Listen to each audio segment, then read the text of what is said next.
संत ज्ञानेश्वर महाराज आणि जगद्गुरू तुकाराम महाराज यांच्या पालख्यांचं भक्तिमय वातावरणामध्ये पंढरपूरकडे प्रस्थान झालंय। आज या दोन्ही पालख्या पुण्यामध्ये पोहोचणार आहेत आणि काल पिंपरी चिंचवडमधल्या आकुर्डीच्या मुक्कामानंतर तुकोबारायांची पालखी पुण्याच्या दिशेने निघाली आहे, तर ज्ञानोबारायांची पालखी सुद्धा आळंदीमधून पुण्याकडे रवाना झाली आहे।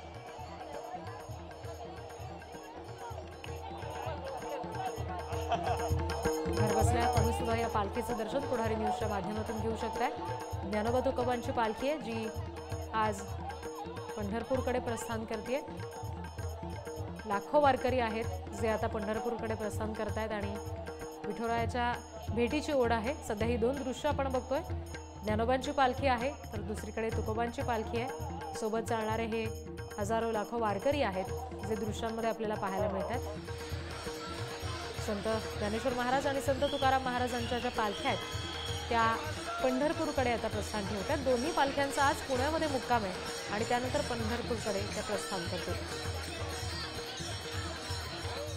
पालखी रथ अत्यंत सुंदर फुलांनी सजवला गेलाय आणि पारंपरिक वेशात भगवी पताका हातात घेऊन हे सगळे वारकरी आता विठुरायाच्या दर्शनासाठी निघालेले आहेत।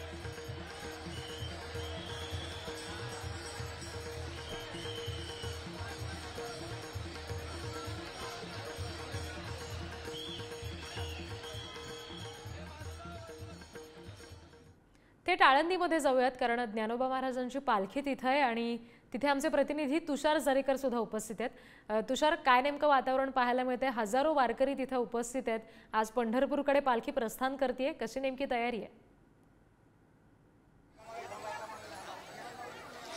नक्कीच एकंदरीत जर आपण पाहिलं तर काल संत ज्ञानेश्वर महाराजांच्या पालखीचं प्रस्थान झालं आणि त्यानंतर आज संत ज्ञानेश्वर महाराजांची पालखी आहे ती पंढरपूरकडे मार्गस्थ झालेली आहे। आजचा खरं तर ज्ञानेश्वर महाराजांच्या पालखी सोहळ्याचा पहिला मुक्काम हा पुण्यात असणार आहे आणि पुण्यात एकंदरीत जर आपण पाहिलं तर हा पालखी सोहळा मार्गस्थ होताना एकंदरीत पाहायला मिळतोय। मी सध्या याच वाटेवरती आहे। या वाटेवरती जर आपण पाहिलं तर अनेक जे भक्तगण आहेत ते खरं तर या वाटेने निघताना एकंदरीत पाहायला मिळतात। त्यांची सेवा करण्याची खरं तर संधी अनेक जण करतानाही एकंदरीत दिसून येतात। तर दुसरीकडे जर आपण पाहिलं तर ते महत्त्वाचं म्हणजे हा जो ठेपा आहे तो म्हणजे सकाळचा न्याहारीचा ठेपा आहे आणि न्याहारीच्या ठेप्याच्या वेळी अनेकांना नाश्ता करायची सवय असते, त्यामुळे सकाळी या ठिकाणी 9 वाजता खरं तर माऊलींची पालखी पोहोचेल आणि त्यानंतर या न्याहारीच्या ठिकाणी जर आपण पाहिलं तर अनेक जण हे प्रसाद वाटताना एकंदरीत पाहायला मिळतात। हे चिवडा असेल, त्यानंतर पोहे असतील, इतरही गोष्टी खरं तर मोठ्या प्रमाणामध्ये वाटताना एकंदरीत दिसून येतात।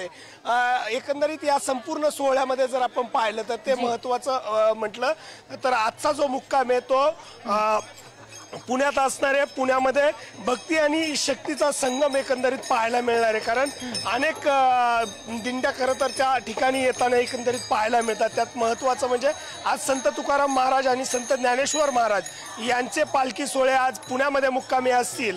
त्यानंतर उद्याही खरं तर पुण्यातच मुक्काम असणार आहे। एकंदरीत भक्तिमय वातावरणामध्ये अनेक जण या सोहळ्यामध्ये सहभागी झालेले आहेत। आता एकंदरीत या संपूर्ण जो सोहळा आहे तो पुढे मार्गस्थ होतानाही एकंदरीत पाहायला मिळतोय। रिद्धी जी निश्चित, आणि ज्ञानोबांची पालखी जशी पुढे जाईल तसे तुमच्याकडून वेळोवेळी अपडेट्स घेत राहू।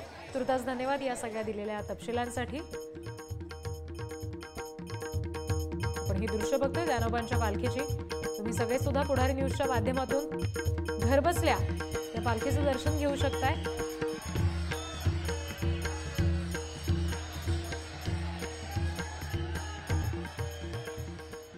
आणि याच्यानंतर थेट आकुर्डीमध्ये जाऊयात कारण तुकोबांची पालखी तिथे आहे आणि सुजित काळंगे यांचे प्रतिनिधी तिथे उपस्थित आहेत। सुजित, कशा पद्धतीची तयारी सध्या तिथे आहे? आज पंढरपूरकडे पालखी प्रस्थान करते।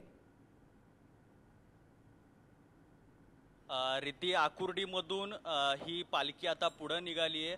हराळवाडी असू दे किंवा त्याच्या पुढे जाऊन दापोडी, शिवाजीनगर किंवा तुकाराम महाराज पादुका मंदिर इथपासून ते फर्ग्युसन रोड आणि शेवटी आज पुण्यामधल्या निवडुंगा विठ्ठल मंदिरामध्ये आज या पालखीचा मुक्काम असणार आहे। आज आणि उद्या ही पालखी त्या ठिकाणी मुक्कामी असणार आहे। आज सकाळपासून ही माणसं चालतायत, अगदी पहाटे 5 वाजल्यापासून ह्या माणसांनी चालायला सुरुवात केलेली आहे। हे वारकरी जे आहेत ते वारकरी नाचत गात आपल्या जो नाश्ता आहे तो नाश्ता सुद्धा अगदी चालत चालत करत, म्हणजे माझा मुक्काम कुठेही थांबला नाही पाहिजे, मी कुठेही पाठीमागं नाही राहिलो पाहिजे, अशा पद्धतीनं शिस्तबद्ध पद्धतीनं ही वारकरी मंडळी आज पुण्याच्या दिशेनं चाललेली आहे. आकुर्डीमधून पुढे हराळवाडी इथं पहिली आरती संपन्न झालेली आहे. पुढे आता कासारवाडीमध्ये त्यानंतरचा विसावा होणार आहे आणि मग त्यानंतरचा पुढचा प्रवास ही मंडळी करणार आहे. रिद्धी, निश्चित सुजित, जसं तुम्ही म्हणालात की अत्यंत शिस्तबद्ध पद्धतीनं एकमेकांच्या सगळ्या भावनांचा आदर करत कुठलाही भेद न ठेवता हजारो वारकरी